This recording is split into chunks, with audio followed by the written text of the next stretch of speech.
ആകാശവാണി.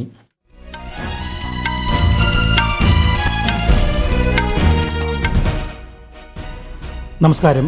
വാർത്തകൾ വായിക്കുന്നത് അനിൽകുമാർ.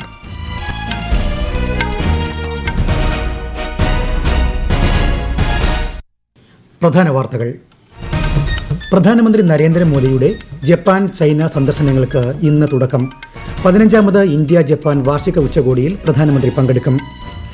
പ്രളയം ദുരിതം വിതച്ച ജമ്മു മേഖലയിലും വടക്കൻ പഞ്ചാബിലും ദുരിതാശ്വാസ പ്രവർത്തനങ്ങൾ ഊർജിതമാക്കി ഇന്ത്യൻ വ്യോമസേന.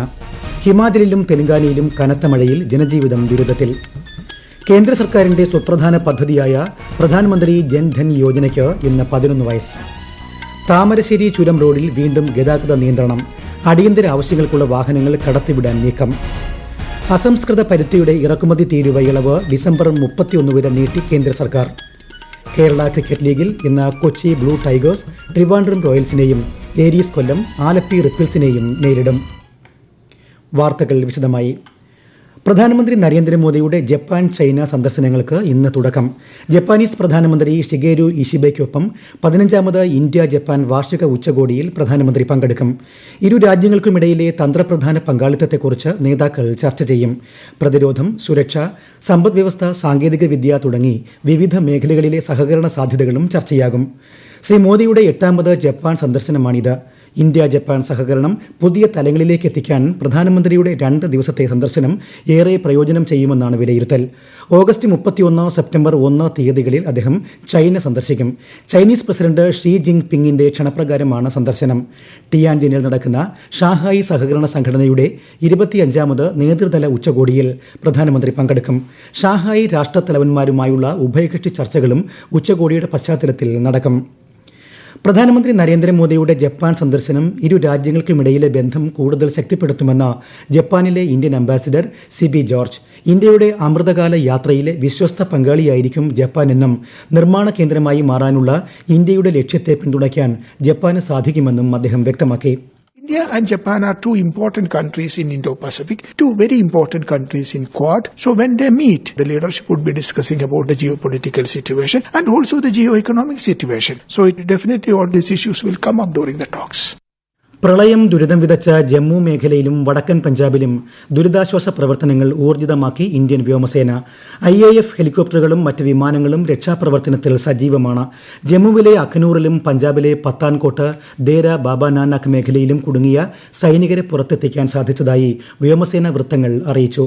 പഞ്ചാബിലെ ഗുരുദാസ്പൂർ, ഫിറോസ്പൂർ, ഫാസിൽക്ക, കപൂർത്തല, അമൃത്സർ, ഹോഷിയാർപൂർ, തരൺ താരൺ ജില്ലകളിൽ പ്രളയം വലിയ തോതിലുള്ള നാശനഷ്ടമാണ് വിതച്ചത്. 100 കണക്കിന് ഏക്കർ കൃഷിഭൂമിയും നിരവധി ഗ്രാമങ്ങളും വെള്ളത്തിനടിയിലാണ്. ഹിമാചൽ പ്രദേശിന്റെ പർവ്വത മേഖലയിൽ തുടരുന്ന മഴ ബിയാസ്, സത്ലജ് നദികളിൽ വെള്ളപ്പൊക്കം സൃഷ്ടിച്ചിരിക്കുകയാണ്. രഞ്ജിത്ത് സാഗർ, പൊങ്, ഭക്ര അണക്കെട്ടുകൾ സംഭരണശേഷി പിന്നിട്ടതിനെ തുടർന്ന് ജലം പുറത്തേക്കൊഴുക്കുന്നുണ്ട്. കുട്ടികളടക്കം ആയിരക്കണക്കിന് ആളുകളെയാണ് പ്രളയബാധിത മേഖലയിൽ നിന്നും സൈന്യവും CRPFും BSFും ചേർന്ന് പുറത്തെത്തിച്ചത്. ഹിമാചൽ പ്രദേശിൽ കനത്ത മഴയെ തുടർന്നുണ്ടായ മണ്ണിടിച്ചിലിലും വെള്ളപ്പൊക്കത്തിലും ദേശീയ പാതകളടക്കം 582 റോഡുകൾ അടച്ചിട്ട നിലയിലാണ്. ഇന്നും വിവിധ ജില്ലകളിൽ മഞ്ഞ ജാഗ്രത നൽകിയിട്ടുണ്ട്. മൺസൂൺ മഴയിൽ ഹിമാചലിൽ ഇത്തവണ 310 മരണം റിപ്പോർട്ട് ചെയ്തു. തെലങ്കാനയിലെ കാമാറെഡ്ഡി, മേദക്, നിർമ്മൽ ജില്ലകളിൽ കനത്ത മഴയാണ് അനുഭവപ്പെടുന്നത്. വെള്ളപ്പൊക്കത്തെ തുടർന്ന് ആയിരക്കണക്കിന് ആളുകളെ സുരക്ഷിത സ്ഥാനങ്ങളിലേക്ക് മാറ്റി. സൗത്ത് സെൻട്രൽ റെയിൽവേ 30ഓളം ട്രെയിനുകൾ റദ്ദാക്കിയിട്ടുണ്ട്. കേന്ദ്ര സർക്കാരിന്റെ സുപ്രധാന പദ്ധതിയായ പ്രധാനമന്ത്രി ജൻധൻ യോജനയ്ക്ക് ഇന്ന് 11 വയസ്സ്. ലോകത്തിലെ തന്നെ ഏറ്റവും വലിയ സമഗ്ര സാമ്പത്തിക പദ്ധതിയായ ജൻധൻ യോജന 2014 ഓഗസ്റ്റ് 15 പ്രധാനമന്ത്രി നരേന്ദ്രമോദി പ്രഖ്യാപിച്ചത്.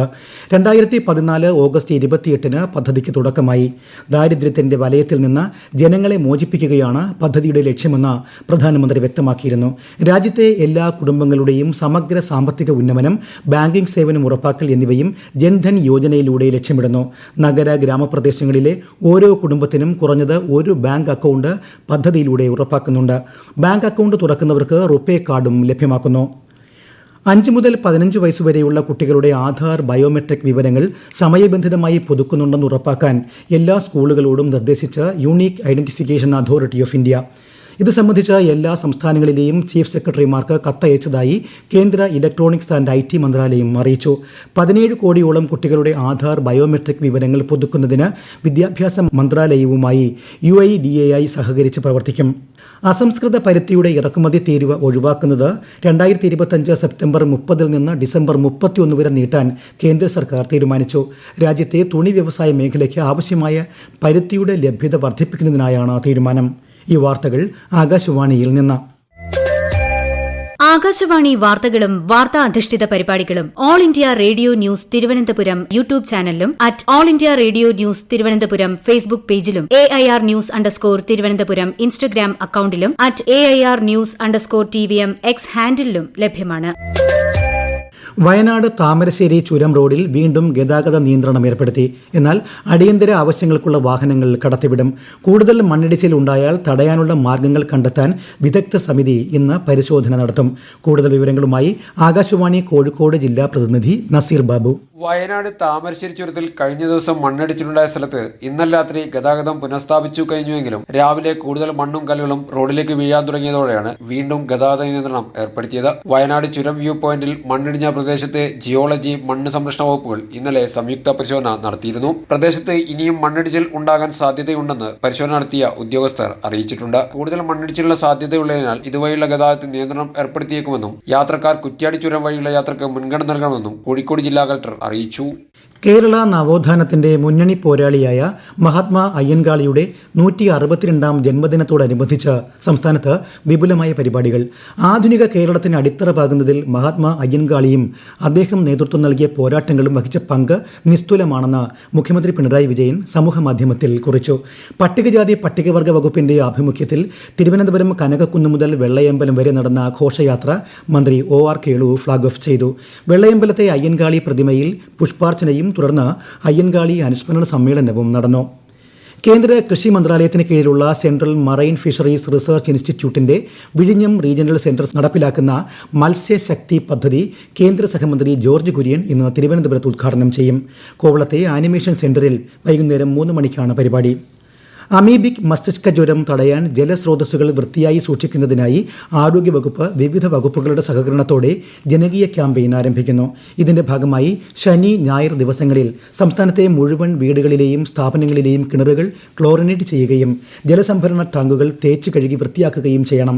തദ്ദേശ സ്വയംഭരണ സ്ഥാപനങ്ങൾ, ഹരിത കേരളം മിഷൻ, ജലവിഭവ വകുപ്പ് എന്നിവയുടെ നേതൃത്വത്തിലാണ് ജനകീയ ക്യാമ്പയിൻ നടക്കുന്നത്.